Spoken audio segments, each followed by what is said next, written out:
Ekavihariya Thera, the lonely forest dweller. Excerpt translated from the Pali by Andrew Olensky. Theragatha 10.2. Reading from accesstoinsight.org. Sunday, March 13th, 2022. Translator's note.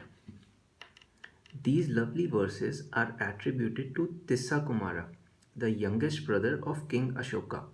And if this is true, it demonstrates how some of the poetry of the Theragatha entered into the Pali canon relatively late, at the time of the Third Council, circa 250 BCE. Prince Tissa was made vice regent when Ashoka was first consecrated king, but within only a few years, inspired by the example of a forest dwelling monk he encountered while hunting, he renounced worldly life to live as a simple Buddhist monk in the wilderness. His monastic name translates as the elder who lives alone.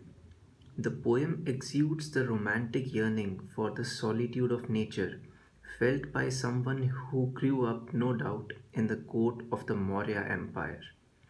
The first five stanzas are said to have been uttered to Ashoka while expressing his wish to become a monk, and the last two verses were composed upon ordination. A final verse, not translated here, attests to his eventual awakening. It was quite a family. Ashoka's son Mahinda and daughter Sanghamitta were the ones to formally bring the Dhamma to the island of Lanka, where Theravada Buddhism flourished for 2.5 millennia. The mountains named in the last stanza actually refer to the ring of hills surrounding Vulture's Peak, but since the previous stanza specifies the peak of a mountain, I think it is appropriate to name the more well-known site.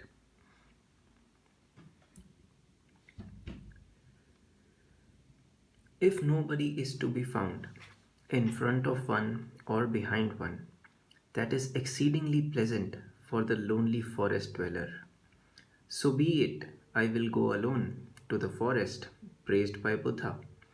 For the self-resolute bhikkhu dwelling alone, it is pleasant, pleasing and joyful to sages, haunted by rutting elephants, seeking my goal alone, quickly will I go to the wild forest. In the well-flowered cool garden, in a soothing mountain grotto, having anointed all my limbs, I will walk back and forth alone.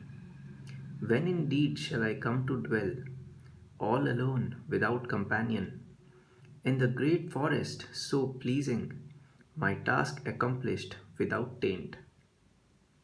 While the gentle breezes flutter, soothing and laden with fragrance, I will burst asunder ignorance, while seated on the mountain top.